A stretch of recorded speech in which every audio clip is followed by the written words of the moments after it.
이사야 1장 18절에서 20절 함께 읽습니다. 여호와께서 말씀하시되 오라 우리가 서로 변론하자. 너희 죄가 주홍 같을지라도 눈과 같이 희어질 것이요 진홍같이 붉을지라도 양털같이 되리라. 너희가 즐겨 순종하면 땅의 아름다운 소산을 먹을 것이요 너희가 거절하여 배반하면 칼에 삼키우리라. 여호와의 입의 말씀이니라. 아멘.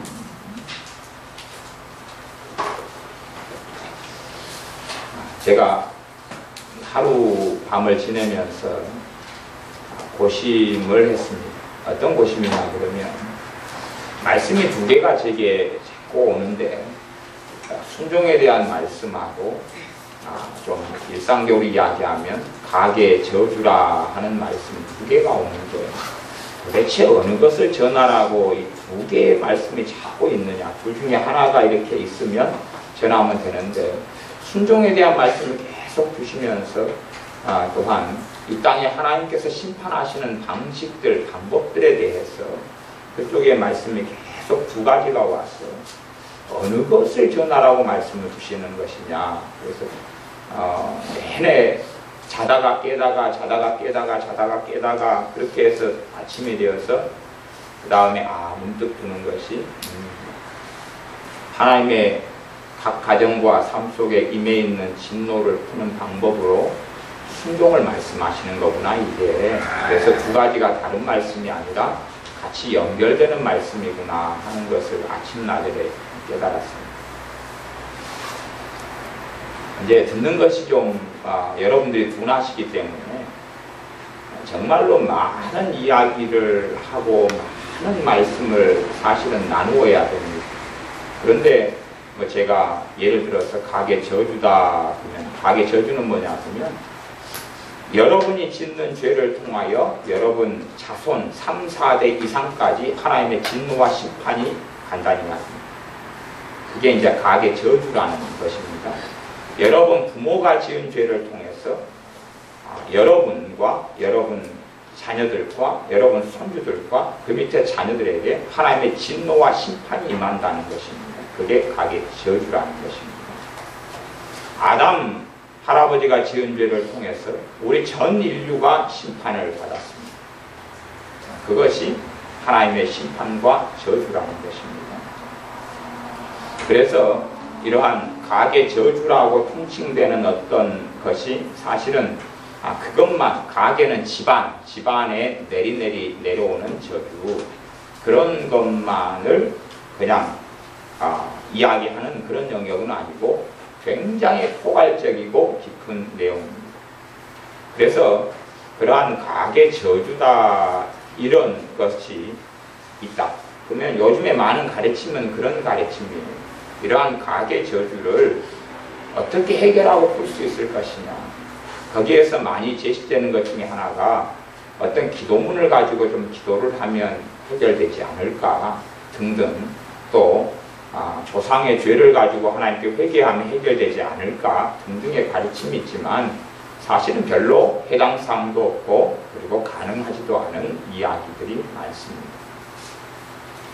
이제 듣는 것이 둔하다 그러는 것은 실제로 집안에 내리 저주가 임해가지고 왔다는 것을 여러분이 뚜렷하게 보실 수 있다면 이게 굉장히 중요한 문제구나 하는 걸 발견하게 되실 겁니다만은 뚜렷하게 내 집안과 내 삶에 하나님의 저주와 심판이 임하였다는 사실을 발견하지 못하는 사람들에게는 그냥 나이 동풍에 불과하기 때문에 그래서 그런 부분을 깊이 있게 깨닫고 알게 되어야 사실은 한 걸음 한 걸음 나아갈 수 있기 때문에 그렇습니다. 그것을 짧은 1시간 정도의 설교 가지고 제가 어떻게 설명도 못하고 또 이 가게 저주라는 부분에 있어서 그냥 가게 저주로 약간 줄여가지고 이야기한다면 이런 부분을 가지고 제가 설교를 해도 한 1, 2년에 한 두세 차례밖에 안 합니다. 1, 2년에 두세 차례 한 두세 번 설교할 뿐이고 성경 공부로 가르친다면 좀 더 깊이 있게 이렇게 본문들을 가지고 성경 66권을 가지고 전체로 찾아가면서 가르칠 테인데 그렇게 해도 시간은 결코 만만하지가 않습니다. 그래서 이 설교 한두 번 가지고 여러분이 그 전에 1년에 한 예를 들어 2번 설교를 한다면 그걸 기억하고 바탕에 깔고 있어야 되시는데 그렇지 않으니까 시작하면 초등학교 수학을 가르친다면 항상 덧셈 뺄셈으로 돌아가는 거죠. 다시 곱셈 나눗셈을 해야 되는데 덧셈 뺄셈을 다시 못해요. 보니까 다시 덧셈 뺄셈 하다가 이제 곱셈을 해야 되겠다 그러는데 다시 덧셈을 또 못해요. 그러니까 돌아가고 그렇기 때문에 다시 또 그런 부분을 또 다시 계속 이야기해야 될까. 이걸 조금 말씀을 나누다 보면 시간이 1시간이 그냥 딱 지나가고 주일날 오후에 이 부분을 가지고 2시간을 가지고 말씀을 나누어도 그냥 잠깐 하고 말아버릴 텐데 도대체 어떻게 되는 것일까. 그래서 총칭적으로 이 가계의 저주라는 부분에 대해서 잠깐 이야기하고 가계 저주를 넘어서서 이 땅에 임해 있는 하나님의 심판과 저주에 대해서 좀 이야기하고 그리고 이 바르게 균형 잡힌 눈에 대해서 좀 이야기하고 그 다음에 이에 대한 해결하는 부분으로서 하나님에 대한 순종의 삶 또 우리 자녀들에게 하나님의 심판과 저주가 임하지 않게 하는 자녀를 순종하면서 키우는 삶에 대한 이야기 좀 방대한 이야기인데 그것을 어쨌든 다 이야기도 못할 거고 그 부분도 또 부분에 불과한 이야기인데 시작하자마자 아주 그냥 좀 난점 굉장히 방대한 분량의 이야기를 그냥 간략하게 그래서 제가 요즘에는 그런 생각을 합니다. 하나님 말씀을 좀 아주 자세하고 깊이 있게 설명할 필요가 없다 그런 생각을 합니다. 그래서 알아먹든 못 알아먹든 그냥 대강하고 넘어가야 되겠다. 요즘에 제가 마음에 드는 것이 그렇습니다. 일일이 막 자세하게 설명하려 그래도 설명해도 알아먹지도 못하니까 대강하고 넘어가야 되겠다. 알아먹든지 말든지 간에 각자의 몫이 되겠다 하는 생각을 요즘에는 더 해서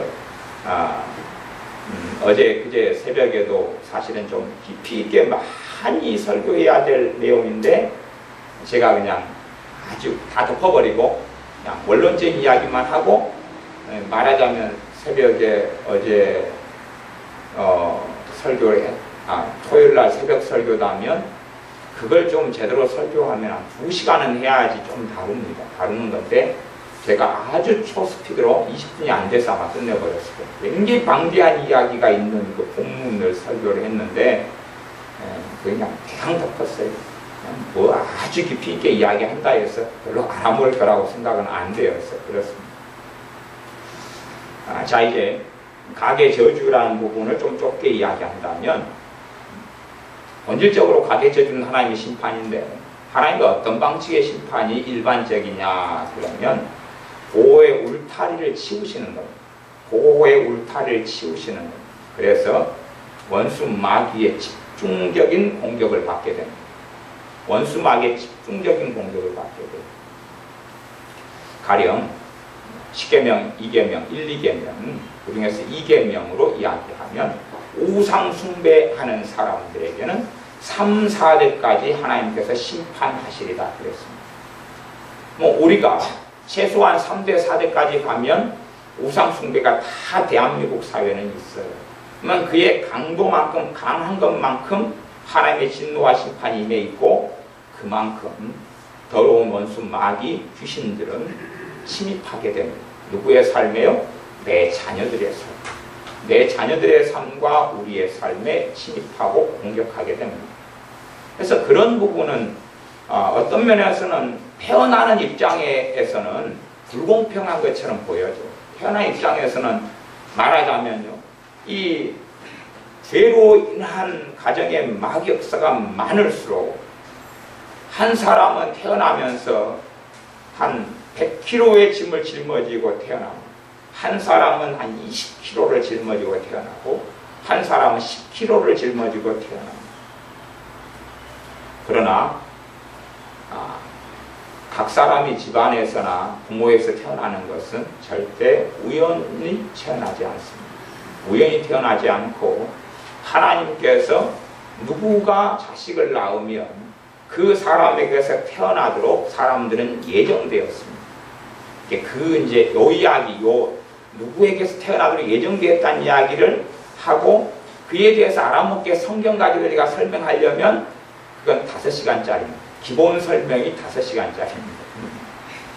그 정도 설명은 이제 오후에 성경 공부할 때 로마서 가지고나 다른 성경 가지고 기본 설명을 제가 해드렸고, 주일 낮에 나오고 오후에 계시는 분들은 아마 주님 오신 날까지는 들을 기회들이 없지 않을까 생각합니다만은 기본적으로 그렇게 이해를 하고 계시면 됩니다. 우연히 태어나는 게 아니고 그것이 이제 주로 제가 보기에는 부계, 아버지가 낳으면, 물론 몸은 엄마 아빠가 결혼해서 몸이라는 걸 유전인자를 가지고 구성하지만 그 사람 본질 자체는 영혼인데 그 사람은 하나님께서 정해 놓으셨습니다. 물론 사람이 언제 태어나느냐 하는 것은 이제 사람의 자유의지에 따라서 대부분이 결정되지만 그 사람의 영혼은 정해져 있어요.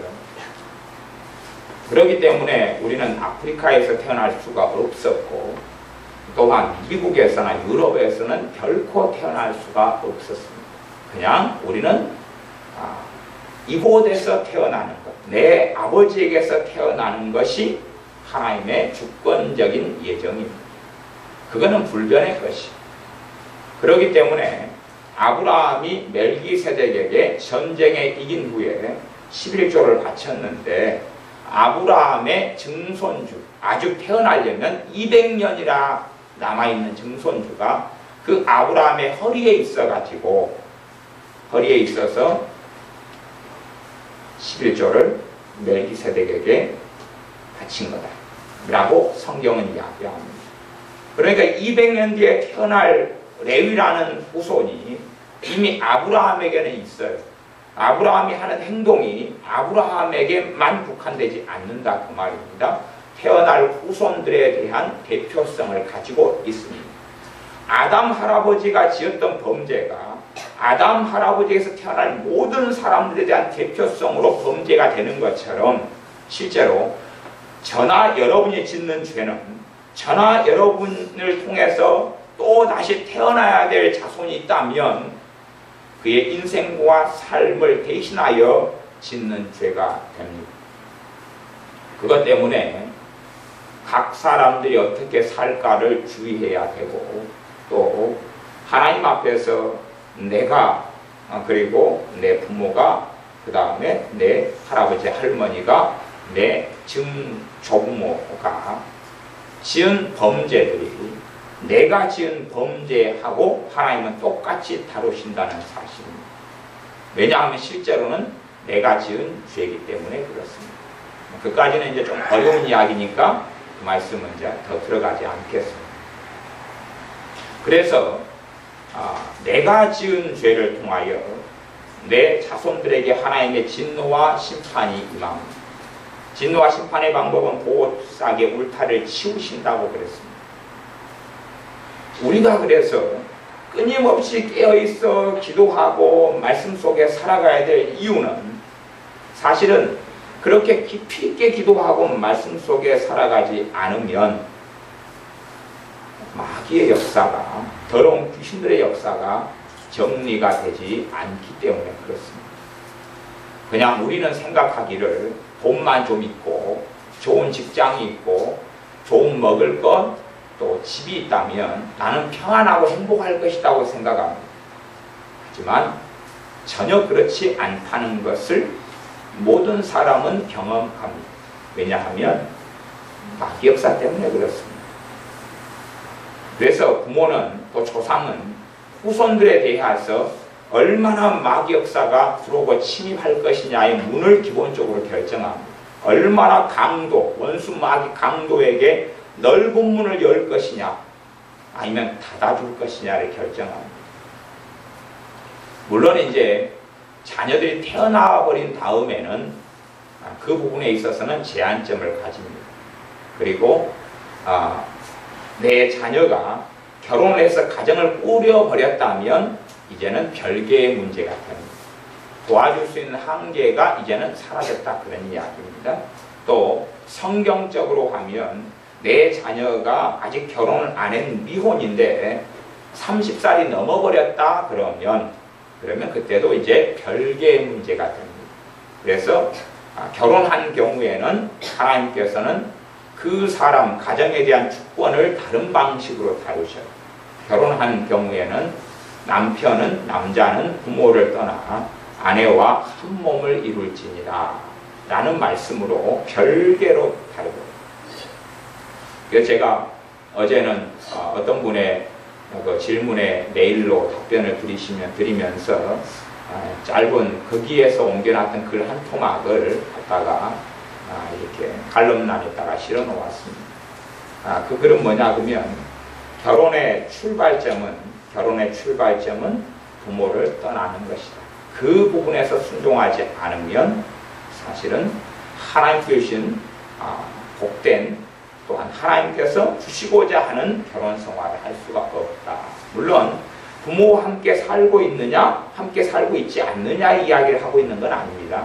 왜냐하면 형편상 함께 살 수밖에 없는 처지도 있기 때문에 부모를 떠나는 기본적인 것은 무엇이냐 그러면 부모의 지배와 조종을 안 받는 관계를 이야기합니다. 결혼한 다음에는 부모와 자녀의 가정은 말하자면 별개의 가정이에요. 별개의 가정이지 누가 누구를 조종하고 지배하는 관계가 되어버리면 그것은 결혼 생활이나 가정의 행복은 물 건너가는 것이 됩니다. 그건 신약 성경만 해가지고 한 서너 번이 명령되어 있는 것이고 창세기에 명령되어 있는 것입니다.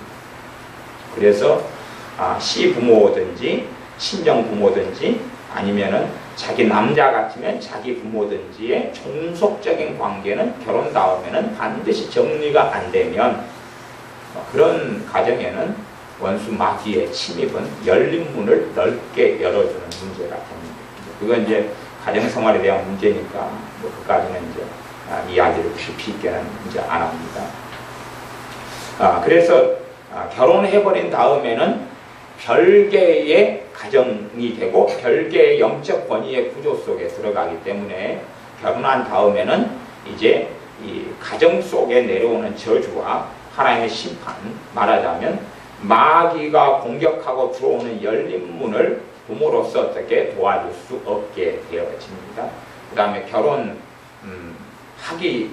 안 했다 할지라도 30살이 넘어버리면 이것도 별개로 하나님은 다루시고 취급하십니다. 그것 때문에 우리 주님께서는 이 땅에 사람의 몸을 입고 오셔서 결혼하지 않으셨는데 또한 결혼하고는 주님하고는 상관이 없는 문제였고요. 그래서 주님께서 30 이전까지는 마리아 요셉에게 순종하는 삶을 사셨습니다. 그리고 30이 되신 다음에는 독립적으로 이제 공생의 사역을 시작하셨다는 것을 우리는 알 수가 있습니다. 그렇기 때문에 부모라든지 또한 우리의 조상이라든지 지은 죄를 통해서 그 죄를 통해서 각 사람들에게 하나님의 진노와 심판이 임하여 있습니다. 그러한 부분이 많으면 많을수록 강하면 강할수록 사실은 처리하고 없애는 것이 버겁고 힘들어집니다. 돈이 아무리 많이 있어도 아무리 좋은 직장과 아무리 맛있는 음식을 먹는다 그래도 그것 때문에 당하는 고통과 환난은 이루다 말할 수가 없습니다. 그렇기 때문에 우상 숭배가 많은 집안, 그리고 점, 사술, 무당, 아니면 샤머니즘, 불교, 이런 또 이단, 이런 것과 연결되어진 가운데 태어난 사람들은 보통의 신앙생활을 한다면 비참한 삶을 살 수밖에 없습니다. 그런 것을 잘 기억하고 보셔야 돼요.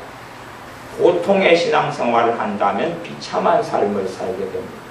보통의 신앙생활은 그냥 썬데이 신앙, 주일날 예배만 잠깐 나왔다가 많은 신앙 가지고는 평생 비참한 지경을 헤어나오지 못합니다. 그리고 나아가서 예수님을 영접하고 믿는 믿음을 끝까지 지키지는 못합니다. 중도 하차합니다. 그건 뭐 중도 하차의 비율이 제 개인적인 생각에는 99%입니다. 99%. 그러니까 마귀 역사와 저주가 많으면 썬데이로 머물러서는 주일날만 예배드리고 멈추는 삶으로 끝난다면 그건 비참한 지경이 됩니다.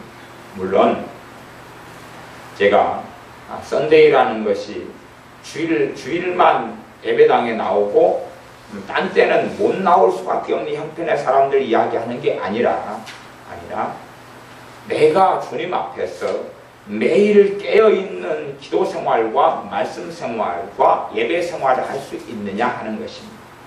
그렇게 해야 된다는 이야기죠. 단지 주일날 예배드리고 그걸로 끝나는 삶이냐, 아니면 내가 월요일에도 집에서 기도하고 내가 있는 처소에서 기도하고 찬양하고 말씀 속에 살아가는 사람이냐, 그렇지 않느냐의 이야기입니다. 화요일날, 수요일날, 목요일날, 금요일날, 토요일날 내가 있는 처소에서 기도하고 예배하고 경배하는 사람이냐, 아니면 종교성같이 주일 낮에, 주일 오후에 잠깐 예배드리고 마느냐. 물론 이제 위로부터 조상들이 우상숭배, 마귀를 숭배하고 귀신을 따라가고 점하고 굿하고 사술하고 샤머니즘에 안 있고 정말로 성령 충만하게 부모가 살았다면 자녀들에게 마귀의 침입과 공격은 별로 없을 것입니다. 그렇기 때문에 뭐 기도 생활도 한 10분 정도 해도 수월하고 은혜가 있는 기도 생활을 하게 될런지도 모르겠습니다. 그러나 부모가 성령 충만하게 주님을 섬기는 것이 아니라 부모든지 할아버지 할머니든지 그 윗대든지 우상숭배로 점철된 삶과 하나님을 사랑하기보다는 거역하고 불순종하며 하나님을 경외하는 삶을 살지 않았다면 반드시 내리 저주와 마귀 역사 속에 비참한 지경의 삶을 살 수밖에 없는 것입니다. 그래서 깨어있는 기도 생활을 하지 않는다면, 그렇다면 많은 정신적인 문제, 많은 심리적인 문제, 많은 감정적인 문제, 정서적인 문제, 그 다음에 질병의 문제, 신체적인 질병, 태어나면서부터 질병, 살아가면서 질병, 사고, 사건, 그 다음에 악인들이 꼬이고 꼬이는 삶, 사기당하고 이용당하고 악인들이 나타나 꼬여서 가난으로 질병으로 끄고 다니는 그러한 저주와 심판의 삶 속에 다람쥐 쳇바퀴 돌듯이 돌아간다는 사실입니다. 그러한 기본적인 내가 살아가는 삶의 여건에서 영적인 상황, 실제적인 상황을 보지 못한다면 아마 하나님의 말씀에서 답을 제시하고 있어도 사실은 발견하지 못할 것입니다.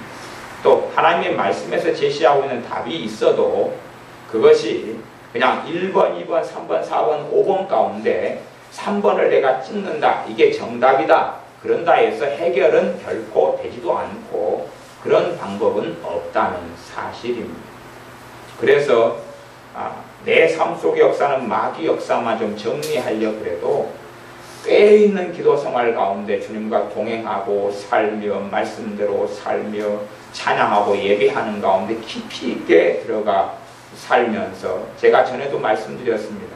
한 3년 정도는 정말 깊이 있게 뜨겁게 기도하면서 나아가야 어느 정도 살만해질 것이다.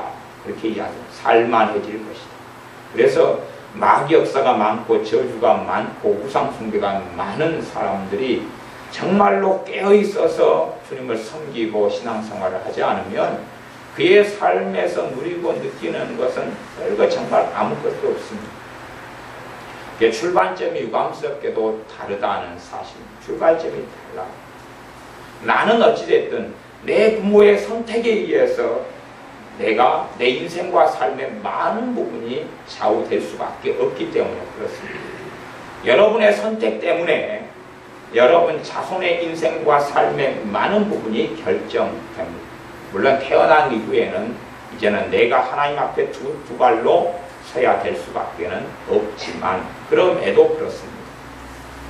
가령 여러분이 이곳에 살다가 아직 자녀를 낳지 않았는데 이곳에 살다가 서울로 이사가 가지고 거기에서 결혼하고 거기에서 집을 짓고 살며 거기에 자녀를 낳는다면 자녀는 서울 사람으로 태어나는 것이지. 서울 사람으로 태어나서 서울에 있는 학교를 다니게 되겠지. 거기에서부터 많은 차이를 가져오게 되는 것입니다. 제 부모들은, 제 조상들은 금오도라는 섬으로 들어가셨습니다. 금오도라는 섬에 들어갔기 때문에 섬을 제 큰 집으로 섬을 제 고향으로 가지고 사실은 살아왔던 것이고 그 영향을 가지고 있는 것이죠. 그래서 어릴 때부터 방학 때만 되면 섬에 가서 한 달을 넘게 지내다가 나오고 지내다 나오고 그러니까 제가 여수라는 도시에 태어났음에도 불구하고 저는 방학 때만 되면 소를 뜯기로 돌아다녔고 장작을 지게 가지고 장작하러 돌아다녔고 그 다음에 지게를 또 바지게를 가지고 걸음을 막 얹어 가지고 돌아다니다가 중학교 같은 데는 거꾸로 그냥 떨어지기도 하고 막 계곡 같은 데 거꾸로 뒤집어서 떨어지고 그래가지고 바둥바둥하고 그러는 여러 가지 경험들을 가지고 있습니다. 또 바닷가기 때문에 살아왔던 환경과 여건이 바다라는 걸 띄고 있고 그러한 자연적인 어떤 내가 선택하는 결과 때문에 내 자녀가 어디에서 태어나고 어떤 환경 속에 살 것이 결정되는 것처럼 내가 어떻게 하나님을 섬겼느냐, 내가 어떻게 더러운 귀신과 함께하고 그를 기쁘게 하는 삶을 살았느냐에 따라서 자녀들이 출발점 자체가 다르다는 사실입니다. 하나님께서는 그거에 따라서 그 책임을 물으신 것입니다. 여러 이제 기본적인 사항들은 제가 많이 이야기는 안 하겠습니다.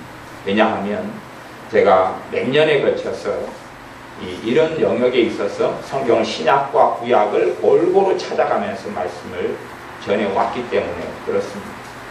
신약에 있어서 그 부분만 한 두어 가지 말하자면 내가 하는 것을 통하여 내 후손들에게 하나님의 책임을 묻는 그 부분에 있어서 한 두 가지만 제가 말씀드린다면 왜 그 부분은 이해를 잘 못하십니까? 왜냐하면 어떤 생각을 가지는 것도 있냐 그러면 내가 예수님을 믿은 다음에는 내가 했던 어떤 잘못된 일들 때문에 내 자손이 책임지게 되지는 않는다라는 어떤 잘못된 해석을 하시는 경우들이 많기 때문에 그것도 그냥 에스겔서 말씀 정도 가지고 그렇게 해석하는 분들이 많기 때문에 결코 신약에도 하나님의 말씀은 변하지 않았고 그대로 이루어진다는 것을 두 가지만 제가 입증을 하겠습니다. 하나는 아직 이 본문을 다루지 않으니 제가 그냥 찾아가지고 보겠습니다. 요한계시록 2장에 있는 본문을 제가 읽어드립니다. 주님께서 친히 하신 말씀인데 도아드랴 교회에 하신 말씀입니다.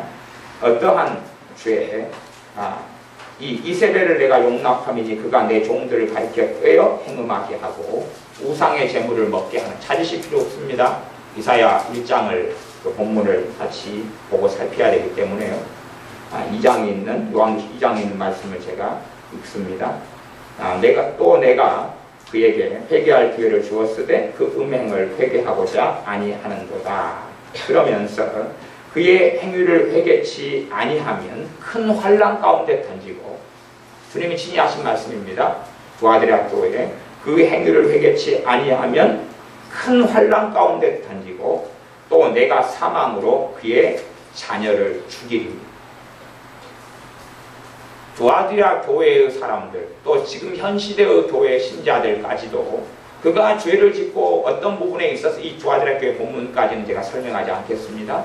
그런데 회개할 기회를 주었는데 회개하지 않을 때에 그 사람의 죄를 통하여서 누구까지 죽이겠다 그랬습니까? 그의 자녀를 죽이겠다고 주님이 친히 하신 말씀입니다. 요한계시록에 있는 7교회에 주신 말씀은 그렇습니다.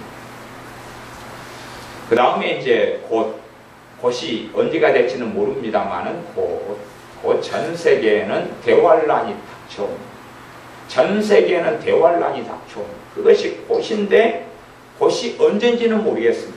1년 뒤가 될지 2년 뒤가 될지 3년 뒤가 될지 10년 뒤가 될지 20년 뒤가 될지 심지어는 100년 뒤가 될지는 모르겠지만 하나님의 말씀으로 보면 곧입니다. 곧 대환란이 닥쳐올 것인데, 그래서 여러분이 지금 주간 성경 공부의 문제를 제가 요한계시록에 있는 부분이 지금 하시는 부분이어서 요한계시록에 있는 7 나팔, 지금 이번에 오늘 것은 2 증인하고 그 다음에 또 그 여자하고 그 다음에 용의 싸움, 여자와 용에 대한 부분, 그 부분이 아마 주간 성경 문제로 한 20문제를 냈습니다. 그러니까 그 요한계시록에 있는 그 부분에서 여러분이 살펴보시면 7 나팔, 7인, 7 재앙들, 7 대접의 재앙들, 그것이 어느 때가 되면 이 땅에 7년 동안 쏟아부어지게 됩니다. 그때 태어난 사람들은 끔찍한 자리에 놓이게 되죠. 근데 왜 그때 태어난 사람들, 그때 이 인류에 살고 있는 사람들은 끔찍한 자리에 놓이게 되느냐 하는 것입니다. 우리 그냥 박정현 집사님처럼 예수님 믿고 이제 오래 주님 품에 안기셨으니까 대환란을 경험하실 일이 없었죠. 그죠? 그냥 이렇게 평안하게 가셨어요. 그러면 지금의 나이 드신 분들은 모르겠어요. 대환란 속에 들어갈런지 그렇지 않을런지. 물론 정말 깨어있어서 주님을 사랑하고 사모하고 주님과 동행하는 사람은 대환란을 보지 않고 들림받아서 주님과의 혼인잔치 속에 들어갑니다. 그러니까 그런 분들은 극소수이기 때문에 주님과 동행하고 성령 충만한 삶을 살아서 주님과의 혼인잔치 속에 들어가는 사람은 극소수이기 때문에 나머지는 내 중심적인 삶을 사는 사람들은 주님과의 혼인잔치 속에는 상관이 없기 때문에 대환란 속에 일반적으로 남겨집니다. 자, 그런 부분을 가지고 말씀을 전하려도 원체 많은 분량이기 때문에 어떻게 이야기를 못합니다. 어쨌든 대환란이 가령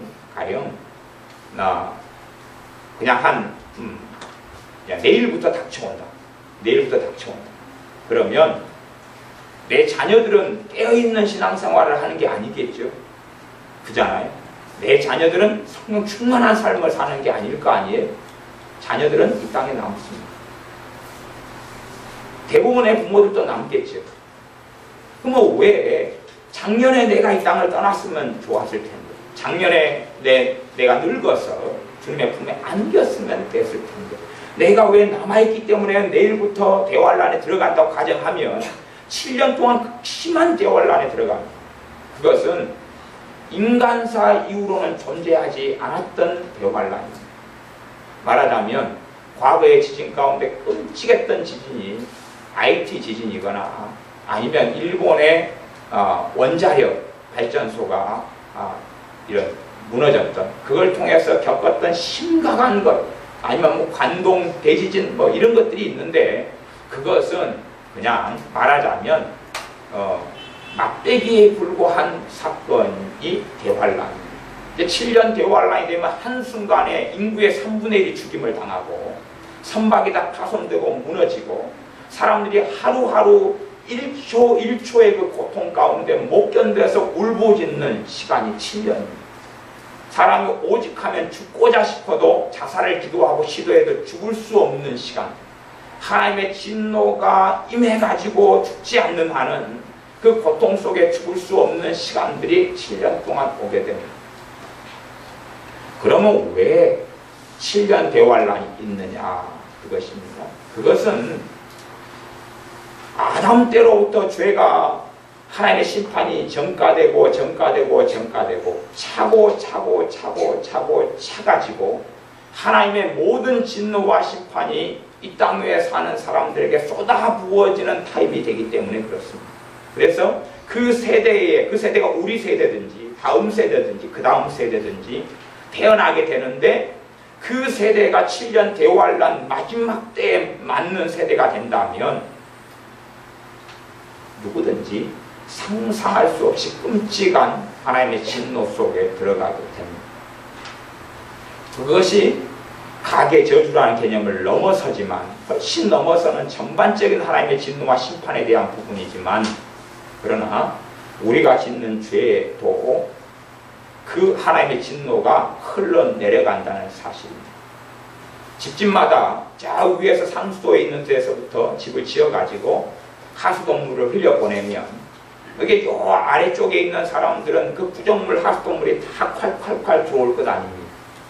그런 것처럼 어느 날 계곡에 가서 너무 목이 말라가지고 물을 갖다가 벌컥벌컥 마셨는데 한참 맛있게 먹다가 물을 보니까 물은 덩어리가 떠내려오는 거예요. 그래서 무슨 덩어리가 떠내려올까 하고 가만히 유심히 보니까 똥덩어리였어요. 계곡 좀 높은 상부에서 누가 계곡에다 똥을 싼 거지. 그래가지고 나는 맛있게 시원하다 그리고 막 여름에 먹었는데 그 조금 있다 고기를 들어보니까 덩어리가 내려오고 있는 거예요.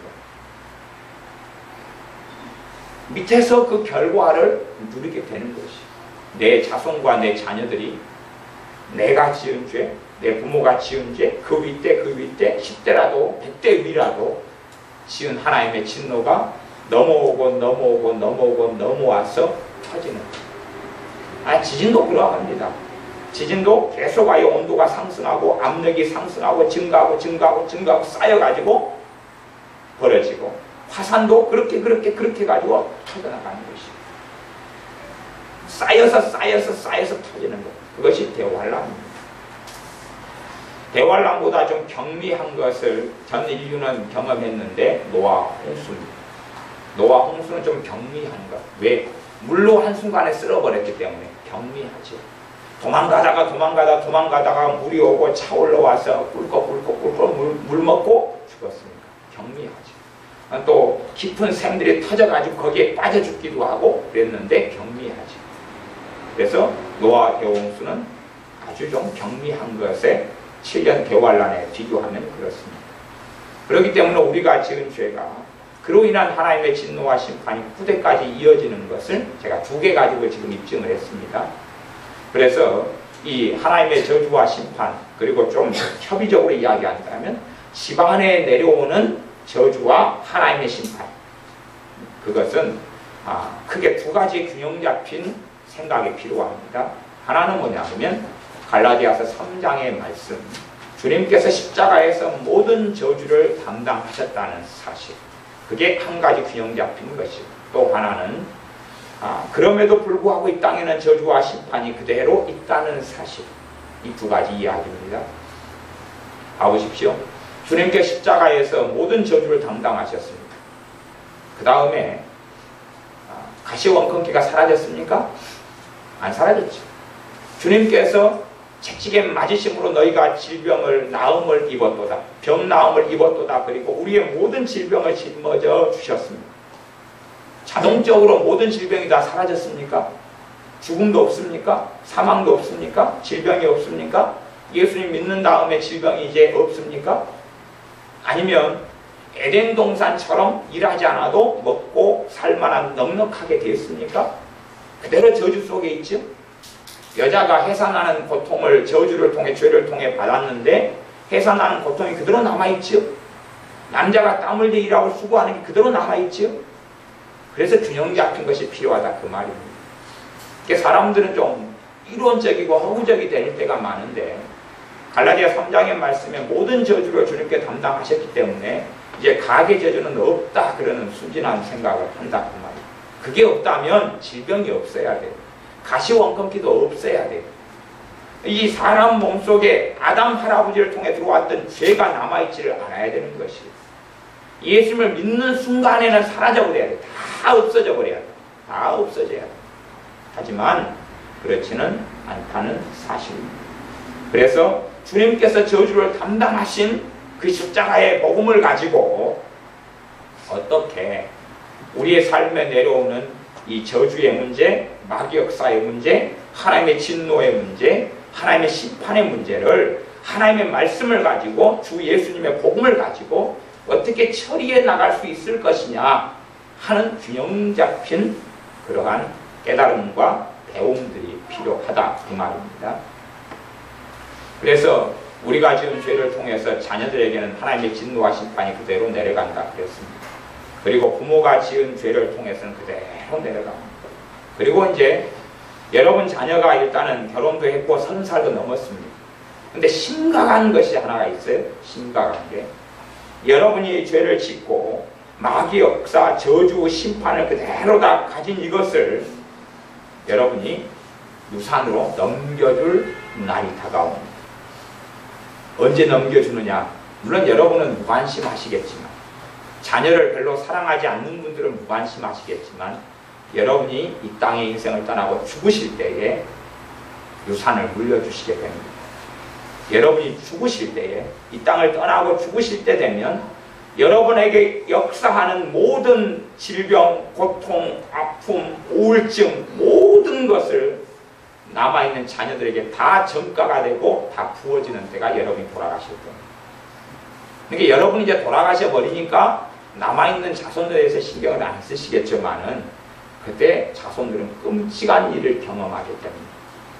갑자기 10kg 짐만 짊어지고 살아가다가 살만했어요. 적응이 되니까 살만했어요.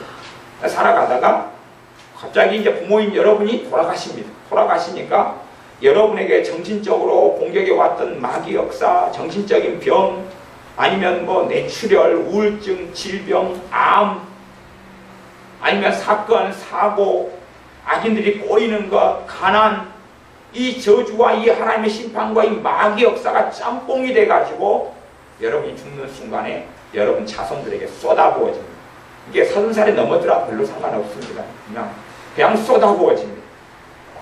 어떤 사람만 거기에서 좀 피할 수 있냐 그러면 성령 충만하게 살아가는 주님의 자녀만 거기서 피하게 됩니다. 그렇지 않은 사람들은 거기에서 완전히 쏟아부어집니다. 그래서 제가 아직 논문을 안 썼습니다만은 잘 살펴보십시오. 잘 살펴보시면 제가 하는 이야기가 틀리지 않다는 걸 아시게 될 겁니다. 누가 돌아가신 다음에요. 돌아가신 다음에 한 3개월 안에 그 자녀들을 쫙 살펴보세요. 3개월 정도, 제가 보기에는 주로 제 개인적인 생각은 길게 가도 3개월 안에 그 부모의 역사는 더러운 귀신의 역사와 마귀 역사가 자녀들에게 내려가고 뿌리 내리더라고요. 그러니까 돌아가신 다음에 3개월 안 되면 가령 남편이 있다. 그러면 형제가 죽어도 형제의 역사는 마귀 역사가 집안으로 그대로 형제나 가족에게나 그대로 다 들어갑니다. 그렇기 때문에 그 사람이 정상으로 좀 살아갔어요. 그러다가 가족이 죽은 다음에 획 돌아봅니다. 획 돌아봐요. 미쳐봅니다. 획 돌아봐요. 아니면 완전 비정상으로 돼버립니다. 이게 다 뒤집어 쓰는 거거든요. 그래서 이 인간이 왜 까닭없이 이럴까? 우리 멀쩡하게 잘 살다가 이 인간이 비정상으로 이상하게 획가닥 돌아버릴까? 내가 깨어있는 삶을 살면 그런 일은 영향을 별로 안 받는데 그렇지 않은 경우는 그대로 다 뒤집어 쓰게 됩니다. 그래서 믿는 부모들이 살아생전에 내게 역사하는 저주와 심판과 마귀 역사들을 정리하지 않고 인생을 떠나시게 되면 그때 자녀들의 삶에 대박이 터지게 됩니다. 대박.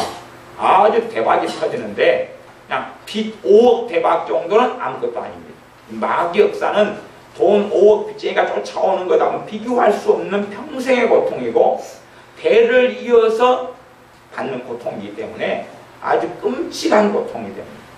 그러면 어느 정도 돼야지만이 내가 죽은 다음에 내 자손들에게 이 완전히 심각한 마귀 역사, 여러분이 감정적으로 우울함, 절망, 탄식, 고통, 서러움, 외로움, 쓸쓸함, 아니 증오심, 미움, 한 이런 것도 그런 거 다 대물림된다 그 말이에요.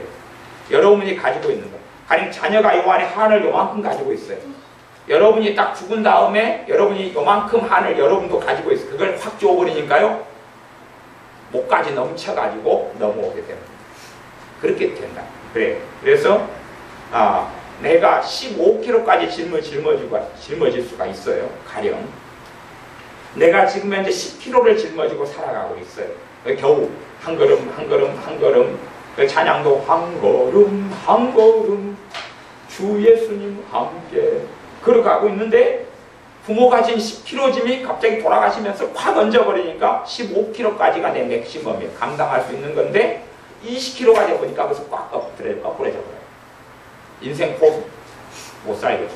감당할 범주를 넘어서게 되는 일이 벌어져요. 그래서 내가 부모로서 성령 충만하고 은혜 충만하는 가운데 살다가 주님께 가면 내가 이 땅에 살면서 이제 자녀에게 대박으로 물려주는 것을 정리하고 갈 수 있어. 하지만 성령 충만한 삶을 살지 않고 인생을 마치게 되시면 남아있는 자녀가 2명이든지 3명이든지 5명이든지 간에 그때는 비참해지게 됩니다. 여러분의 인생도 가만히 살펴보시면 여러분 부모님이 나이가 드신 분들은 돌아가신 시점,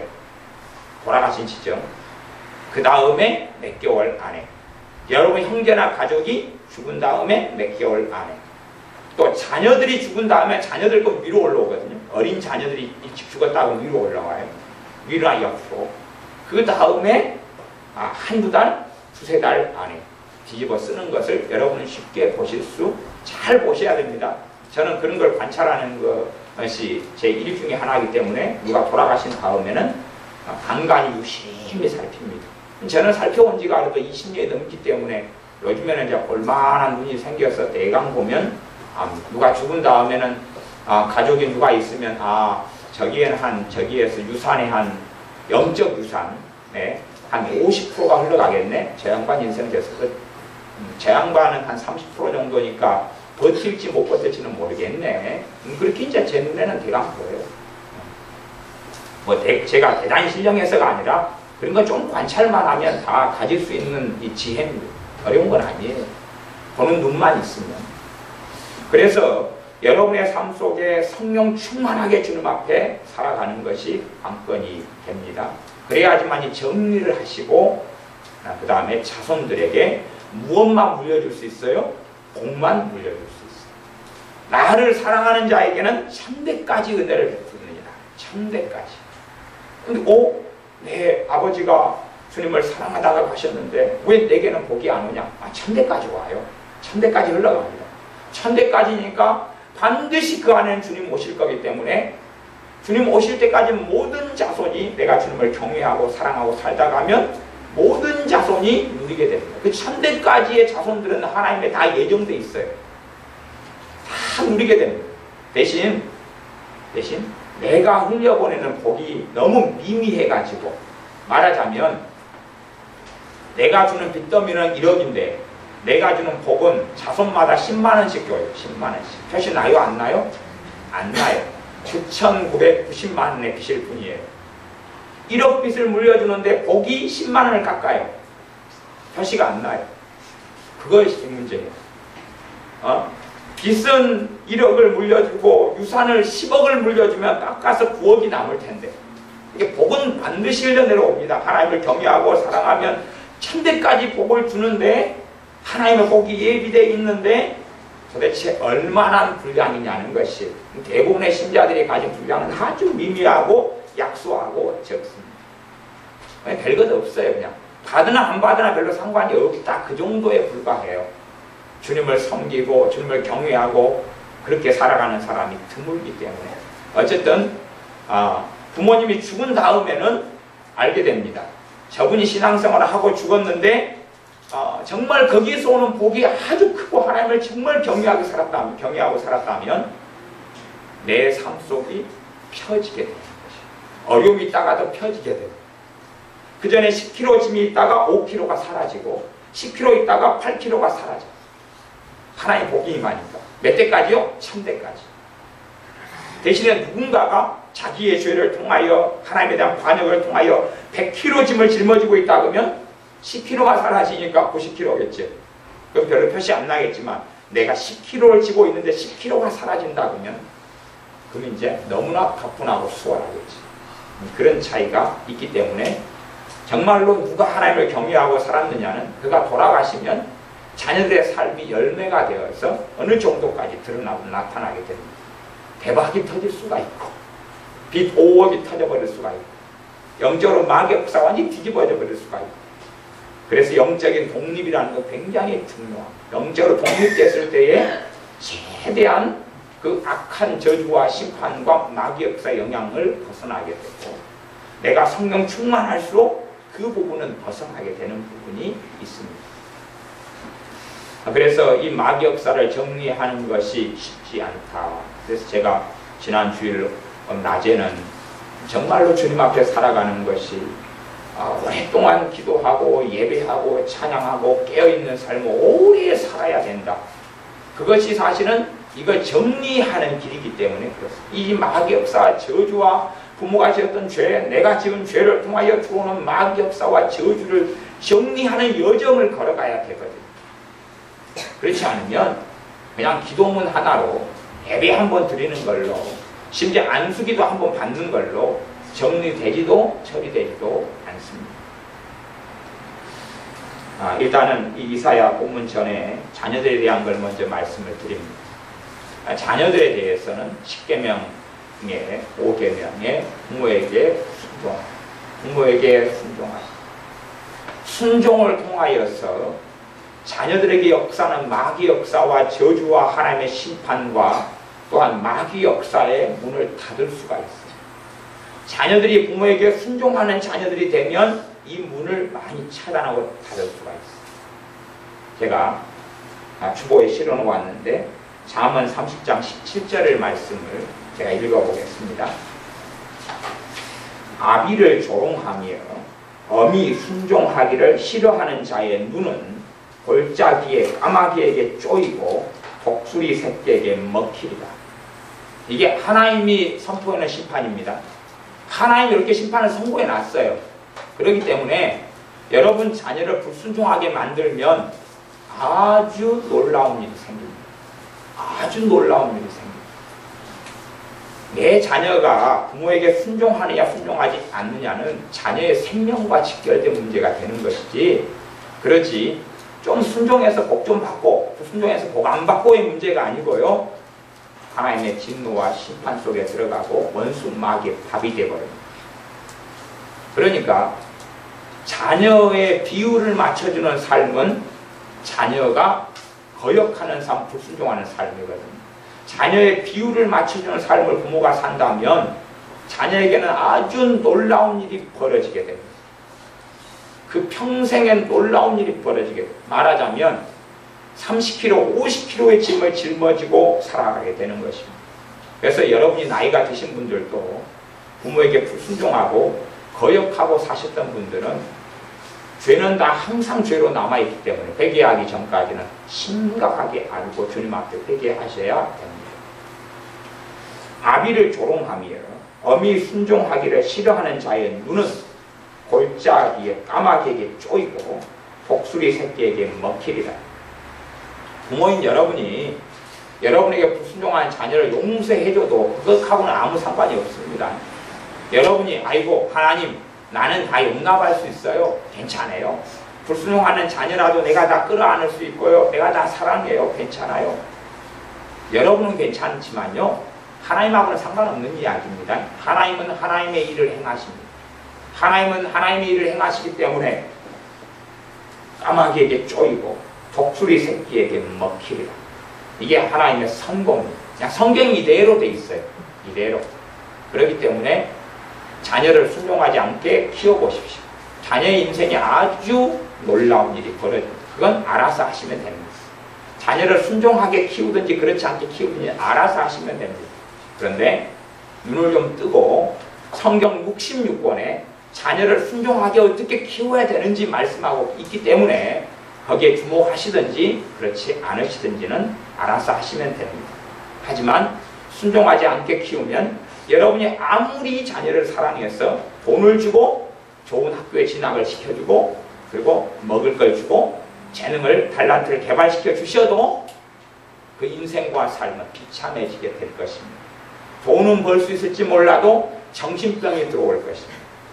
마음의 병이 들어올 것입니다. 우울증이 들어올 것입니다. 아니면 동성애자가 돼버릴 수도 있겠지.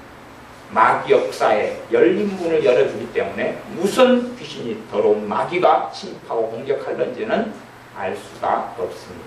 하지만 대문을 활짝 열어놓고 그리고 경계하지 않고 강도가 살인범이 날뛰는 곳에서 산다면 잠을 안 자야 될 터이지만 대문을 활짝 열어놓고 잠들어 있는 그 자녀들의 삶에는 비극과 참담함이 들어오게 됩니다.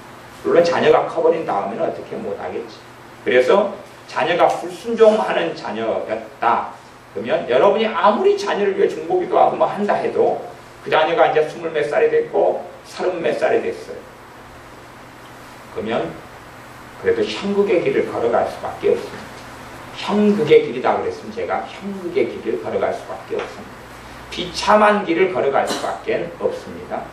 대신 그 당사자가 주님 앞에서 그 부분을 회개하고 엎드리면 많은 부분을 풀어갈 수는 있습니다. 그러나 당사자가 엎드리고 회개하지 않고 부모를 거역하는 삶을 살 때 여러분이 보시기에 자녀가 부모에게 순종했느냐 안 했느냐를 여러분이 보시는 눈 말고 하나님이 보시는 말씀을 통해 보시는 눈으로 하나님 판결하시는 것입니다. 여러분이 생각하시기에 내 자녀들은 부모에게 잘 순종했어 라고 생각하시는지 몰라도 하나님 보시는 눈하고는 아주 틀리기 때문에 그래서 가정에서 내리 저주가 내려오는 걸 막는 것은 순종하는 자녀가 되는 것입니다. 자요 이제 가르쳐 드릴게요. 그러면 내 자녀가 저주 속에 살 것이냐 그렇지 않을 것이냐 하는 바로미터를 하나 가르쳐 드릴게요. 아주 쉬운 것입니다. 여러분이 그걸 아시면 아주 끔찍하게 생각하실지 몰라도 쉽습니다. 봐보세요. 부모가 하나님을 섬기고 예배하고 경배해요. 그러면 부모가 이야기했겠죠? 기본적으로 하나님을 섬기고 하나님을 예수님을 믿고 섬겨라. 이야기했겠죠? 그것을 순종하는 것이 순종의 첫 단추예요.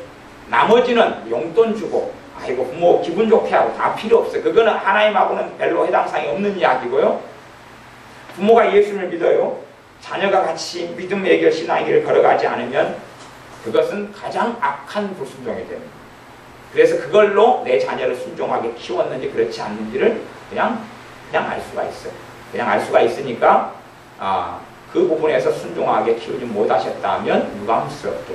그래서 기도 만능론을 가지고 계시는 분들이 있는데 기도 만능론은 없습니다. 기도 만능론은 없어요. 자 이제 그래서 자녀들에게 저주가 임하지 않는 길을 기본적인 걸 이야기했습니다. 그걸 뿌리 내리는 걸 막을 수 있어요. 마귀 역사가 집안에서 귀신 역사가 내려오는 걸 뿌리 내리는 걸 막을 수 있는 길이 뭐냐면 순종하게 양육하고 키우면 뿌리를 깊이 있게 내리기 전에 뽑아버릴 수도 있고 물리칠 수가 있어요. 누군가가 제게 물어보셨어요.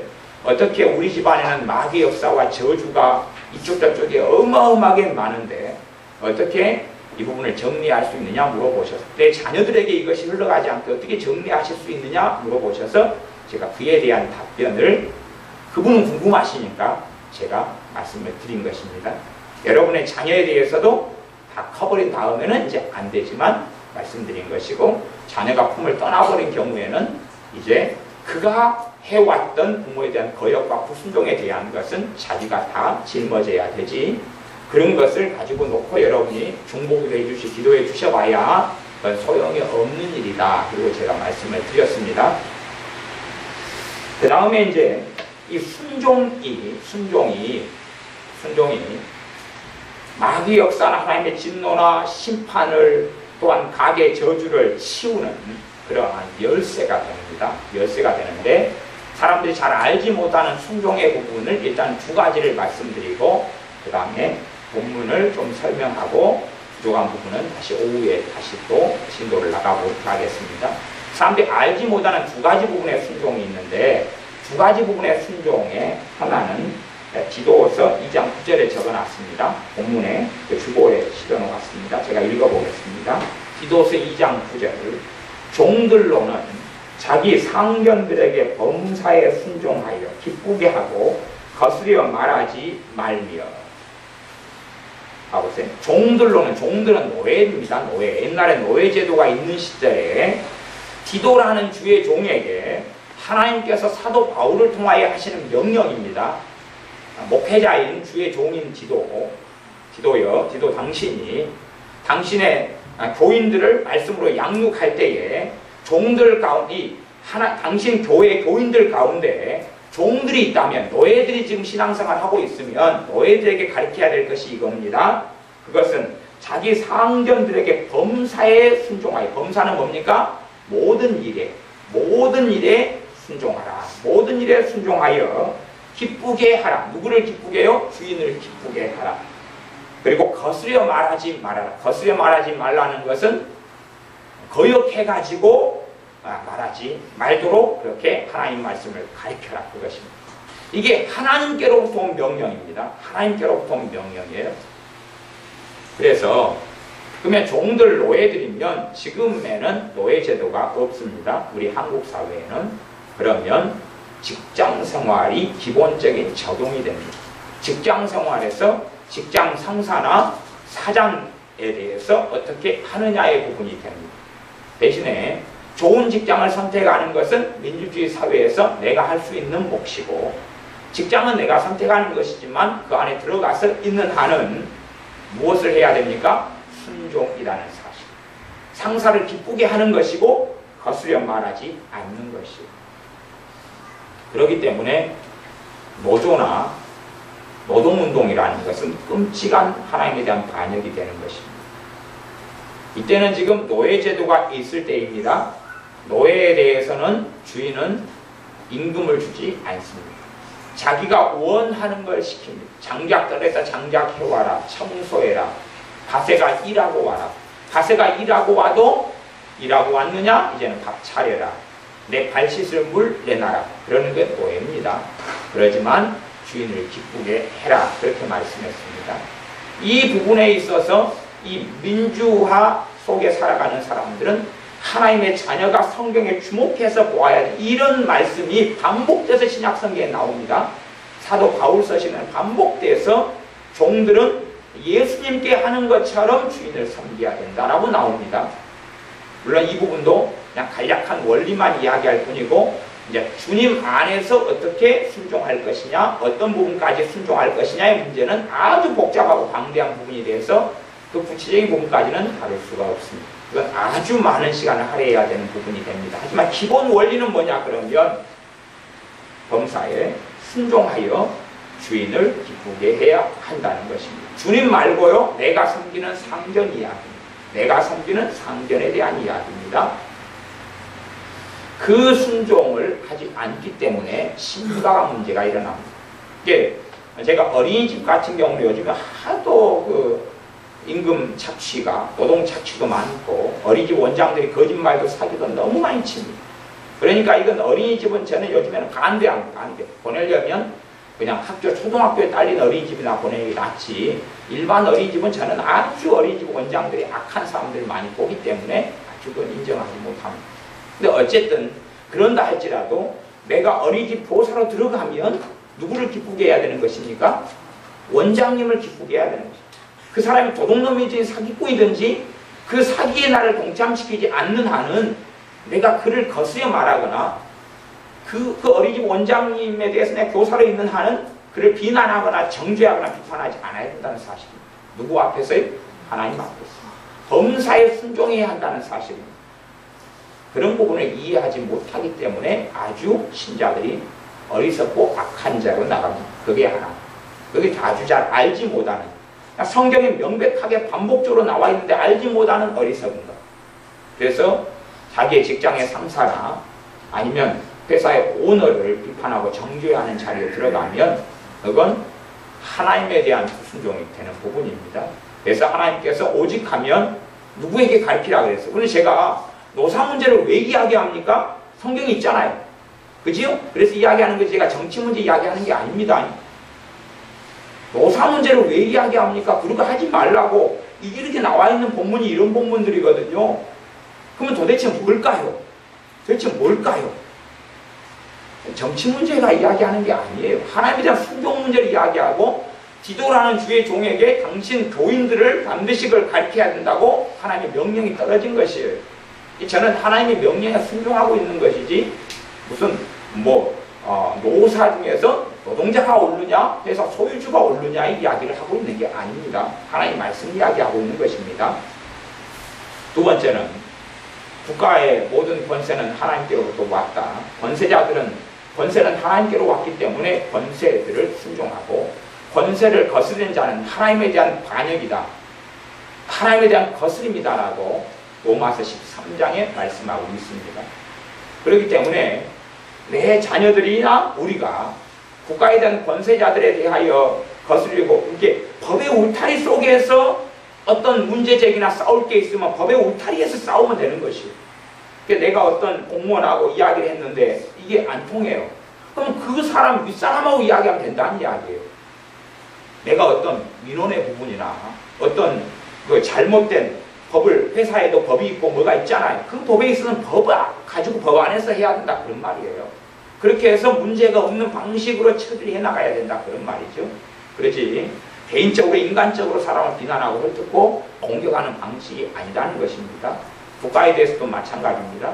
국가에 소속된 구성원들은 나라의 권력자들이 또 통치하는 것들에 대하여 하나님 말씀에서 명백하게 죄고 잘못이라고 말씀하지 않는 영역에 있어서는 순종하고 따라야 됩니다. 그런 부분, 이제 이 기본적인 부분이에요. 그런 순종이 있을 때만이 하나님의 심판을 모면하고 원수 마귀의 공격을 최소화시킬 수가 있습니다. 그 다음에 이제 제가 별로 언급은 하지 않겠지만 주의 종 목회자에 대한, 주의 종에 대한 순종의 부분이 있습니다. 그 영적 권위의 부분이 있어요.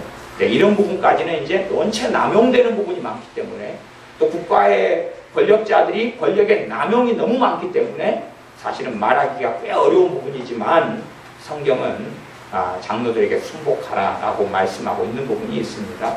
물론 이 주의 종들이 사리사욕과 자기 어리석음과 자기 악함을 가지고 한다면 그 주님 앞에의 불순종이 되기 때문에 그 길을 따른다는 것은 그래서 그런 부분은 할 수 없는 부분이 됩니다. 그래서 교회를 잘 선택하는 문제가 첫 번째 문제가 되겠죠. 이 사회 속에서는 그 다음에 기도하면서 선택을 잘 했다면 그 다음에는 주의 종에 대한 순종의 문제가 하나님에 대한 순종의 문제와 연결돼 직결되는 문제가 있다는 것을 반드시 기억하고 살펴보아야 됩니다. 하지만 주의 종에 대한 순종과 하나님에 대한 순종이 반드시 같지는 않습니다. 왜요? 주의 종이 하나님을 따르거나 전적으로 따르는 것은 아닐 테니까 그렇습니다. 그러나 하나님 앞에서는 이 부분이 연결되어 버리기 때문에 주의 종을 판단한다는 것은 끔찍한 일에 들어가는 것 중에 하나입니다. 이게 설교를 들으면서 말씀을 들으면서나 주의 종에 대한 판단의 마음이 말씀에서 문제가 안 되는데 내 개인적인 가치관 때문에 판단하고 충돌해 버린다면 그때부터 은혜 받는 은혜의 문을 닫혀버리는 일들을 저는 자주 목격하고 체험하고 알고 있습니다. 그런 부분은 아주 심각한 문제가 되는데 믿는 사람들은 그 심각성을 잘 모를 때가 많아서 그렇습니다. 이게 제가 우리 교회 교인 말고 다른 어떤 분들을 살펴보는데 최근에 일이니까 지난주에도 다른 교회에 어떤 분들 살펴보았는데 권사님도 있고 집사님도 있고 살펴보았는데 주의 종이 좀 인간적이긴 합니다. 성령 충만하지는 않고. 근데 그 주의 종을 계속 판단하고 정죄하는 것입니다. 왜? 좀 부족하게 행하니까, 잘못 행하니까. 그래서 제게 그 주의 종에 대해서 어떠냐고 물어봅니다. 왜? 자기가 하는 판단이 옳다고 인정을 받고 싶은 것이에요. 하지만 그분은 제가 살펴보기에 작년에 누리고 있는 하나님의 은혜에 10분의 1도 못 누리고 있습니다. 다 사라졌어요. 다 사라졌어요. 그래서 이분과의 관계는 이제 정리를 해야 되겠다. 그리고 제가 이제 마음 먹고 있는 우리 교인 말고 다른 식구들이 있습니다. 이분과는 정리해야 될 사람이다. 이제 이 길은 잘못된 길을 이분이 걸어가고 있구나 하는 걸 제가 보고 있습니다. 오늘 말씀 이사야 1장의 본문을 잠깐 읽고 기본적인 것만 조금 말씀하고 이제 말씀 마무리해 가겠습니다. 여호와께서 말씀하시되 오라 우리가 서로 변론하자. 너희 죄가 주홍 같을지라도 눈과 같이 희어질 것이요 진홍같이 붉을지라도 양털같이 되리라. 너희가 즐겨 순종하면 땅의 아름다운 소산을 먹을 것이고. 이것이 순종이라는 것이 하나님께서 주신 저주와 심판을 정리하는 하나님의 방법입니다. 뭐가요? 순종. 어떤 순종이요? 즐겨 순종. 즐겨란 말은 자원해서 기꺼이 그 말입니다. 내가 기꺼이 자원해서 억지로가 아니라 기꺼이 자원해서 순종하면 누구에 대한 순종입니까? 하나님에 대한 순종입니다. 하나님에 대한 순종이 국가 나라에 대한 순종하고 그 다음에 주인, 회사 상사나 직장 상사에 대한 순종하고 주의 종에 대한 순종을 기본 옵션으로 깔고 있다고 이야기했습니다. 이야기했지만 하나님에 대한 순종을 이야기합니다. 그러면 어떤 사람의 삶 속에 이 가게에서 오는 마귀 역사, 저주, 그것과 더 넘어서서 하나님의 심판과 진노가 정리될 것이냐? 그러면 하나님께 순종하는 사람. 그러면 이제 알 수가 있어요. 뭘 알 수 있냐 그러면 하나님께 순종하는 사람은 순종하려니까 무엇을 알아야 됩니까? 하나님 말씀을 모르고는 순종이 가능하지 않지요. 아니 하나님 말씀 없이 순종이 뭐가 있습니까? 뭐 계시를 받을까요? 꿈을 꿀까요? 그거 말고 하나님은 뭐 꿈을 꾸고 뭐 한 것 말고 지금 있는 성경 66권 하나님 말씀에 순종하느냐를 묻습니다. 그렇기 때문에 모르고선 순종할 수 없지요. 그래서 하나님께 순종하려는 사람은 하나님 말씀에 귀를 기울입니다. 하나님께 순종하려는 사람은 말씀에 귀를 기울이고 하나님께 순종하지 않으려는 사람은 말씀에 귀를 기울이지 않습니다. 그래서 이제 가는 길이 일단 거기서 나누게 됩니다. 하나님께 순종하려는 사람은 하나님의 뜻과 말씀을 알려고 합니다. 그리고 하나님에 대한 순종에 관심 없는 사람은 그런 사람은 하나님 말씀에 귀를 기울이지 않습니다.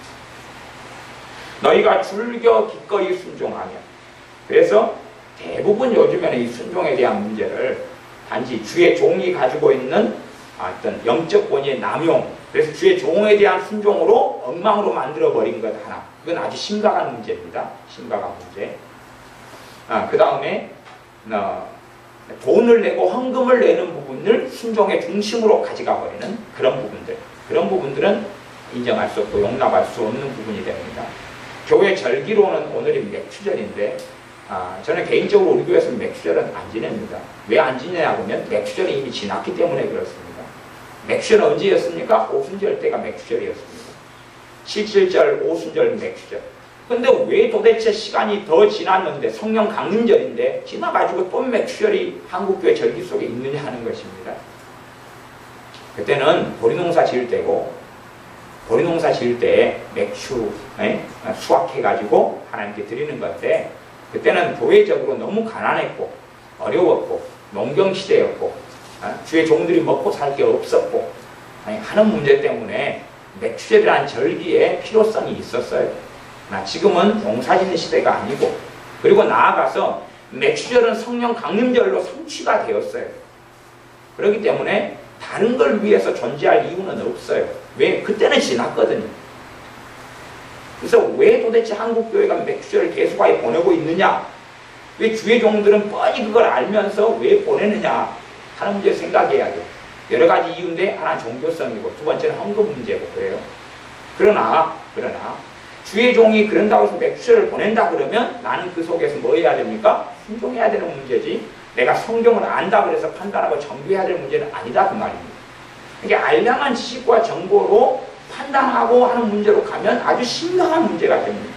판단하고 정죄하는 건 그래서 정말로 어려운 문제가 됩니다. 그렇게 하지 않아야 됩니다. 그래서 제가 맥추절에 대한 말씀을 조금 이야기해도 그걸로 자기 주의 종을 판단하고 정죄하는 어리석은 자리에 서면 사람들이 안 된다 하는 이야기입니다. 너희가 즐겨 순종하면 땅의 아름다운 소산을 먹을 것이다. 하나님에 대한 순종은 땅의 아름다운 소산을 먹어요. 그렇기 때문에 원수 마귀의 침략과 공격에서 방어가 되기 시작하죠. 노략질에서 가난의 저주, 질병의 저주 내가 병만 가지고 만성병만 가지고 있어도 모든 재산과 돈이 거기에 들어갈 거 아니에요. 한 사람의 질병을 치유하기 위해서 모든 재산과 돈이 거기에 들어갈 거예요. 그러나 그런 부분이 없어지고 사라지게 되는 것입니다. 너희가 거절하여 배반하면 불순종하면 칼에 삼키우리라 여호와의 입의 말씀입니다. 너희가 불순종하면 칼에 삼키우리라. 그렇기 때문에 성경에서 신명기 28장부터 시작해서 하나님 말씀에 끊임없이 나오는 주제가 순종이에요. 그러나 신자들은 무관심한 주제가 순종입니다. 왜? 별로 관심이 없거든요. 그러나 실제적으로는 순종은 하나님께서 내게 복을 주시기 위해서 하나님이 나를 보호하시기 위해서 하나님께서 내 인생과 삶 속에 하나님과 동행하는 삶의 은혜의 길 속에 들게 하기 위하여 말씀하신 게 순종이라는 것이지 그러지 내가 순종하면 뭔가를 받고 순종하지 않으면 받는 게 없다. 영, 제로다 라고 착각하면 심각한 착각입니다. 순종하면 플러스고 순종하지 않으면 마이너스입니다. 마이너스도 어떤 마이너스냐 하면 너희가 거절하여 배반하면 칼에 삼키우리라. 다시 말하면 하나님의 말씀에 무관심하고 살아가는 사람은 나는 무조건 불순종하는 삶을 살고 있는 것입니다. 그러지 뭐 말씀을 알면 순종이고 모르면 순종이 아니다. 대신 불순종은 아니다라고 착각하실지 몰라도 순종에는 두 가지 순종이 있습니다. 하지 말라는 것을 안 하는 것하고 하라는 것을 하는 것하고 두 가지 순종이 있어요. 하지 말라는 것을 안 하는 것은 안 할 수 있겠지만 물론 그건 가능하지 않은 이야기입니다만 혼자 스스로 생각해. 하지 말라는 건 난 안 한다고 생각하겠지만 말씀을 모르면 하라는 것을 할 수가 없잖아요. 그렇기 때문에 이 불순종에는 하라는 걸 하지 않는 것하고 하지 말라는 걸 하는 것하고 이게 불순종인데 거역하는 것인데 너희가 거절하여 배반함. 이걸 거절하여 배반한다 그러는 것입니다. 불순종을. 그러면 칼에 삼키우리라. 이게 하나의 말씀이에요. 이 말씀이 살아있고 신약시대도 똑같이 이루어지는 진리라는 것을 반드시 기억하셔야 됩니다. 그렇기 때문에 뭐 가계의 저주다 이것보다 더 폭넓게 이 불순종이 거절하여 배반하는 게 쌓이고 쌓여가지고 터지는 때가 이 땅에서 우리는 하나님의 심판 속에 계속 살아갑니다. 영원한 심판이 주님이 재림에 오실 때 백보자 심판이 있을 것이지만 이 땅에서도 심판 징계 속에 살아갑니다만은 또한 그것이 쌓이고 쌓여서 터지는 때가 완전히 쏟아부어버리는 때가 대환란 때입니다. 그 세대에 내 자녀들이 돼버리면 그때는 아주 그 7년 동안이라는 세월이 하루가 100년 같은 세월을 보내게 되는 때가 됩니다. 제가 군대에 있을 때는 좀 어려운 시대들을 많이 개인적으로는 보낸 부분이 있어서 그래서 제가 악몽을 꾸게 되면 옛날에 군대 제대한 다음에다 10년 동안은 악몽 꾸면 군대 꿈이에요. 악몽을 꾸면 군대 꿈이에요. 근데 그거에 비하면 7년 대환란은 그 군대라는 건 1000년 살아도 괜찮은 것. 1000년 살아도 아무 문제가 없는 것이. 7년 대환란의 하루는 군대 3년 있는 것보다 더 비참하고 고통스러운 것이. 그것도 군대도 학대받고 구타당하고 자유가 없는 비참한 군대라 할지라도 7년 대환란의 하루에 비하면 10년하고 50년 하고 싶다 그럴 거예요. 아마 말뚝 받고 싶다 그럴 거예요. 평생 직업군으로 살고 싶다고 주장할 거예요. 상상할 수 없는 것이 7년 대환란입니다.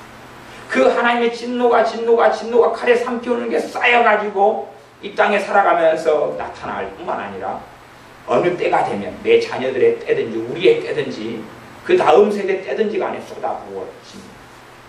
그래서 우리의 삶 속에 하나님께 순종하는 것을 배우셔야 됩니다.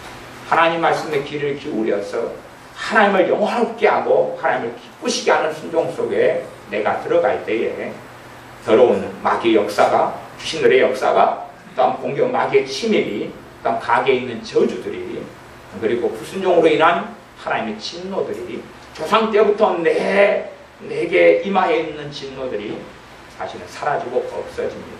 순종하는 것은 하나님의 뜻으로 돌이키는 것이기 때문에 그것 자체가 회개이고 또 죄를 깨달으면서 주님 앞에 엎드려 애통하며 겸비하며 회개하는 것이 또한 반드시 필요합니다. 기도하겠습니다.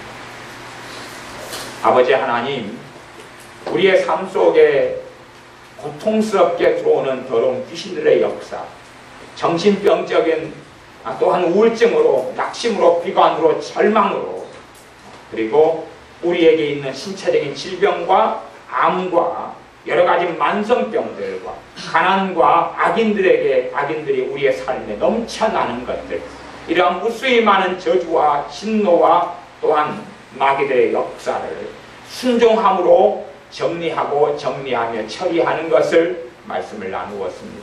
우리가 듣는 귀가 있게 하시고 깨닫는 귀가 있게 하셔서 한 걸음 한 걸음 주님께, 아버지 하나님께 순종의 걸음을 기도하고 엎드리면서 주의 말씀을 통하여 걸어갈 때에 마귀들이 공격하고 들어오는 출입구가 닫히게 하시며 저주가 떠나게 하시며 은혜가 임하게 하셔서 땅의 아름다운 소산들을 즐겨 순종함으로 먹고 마시며 살게 하여 주시옵소서.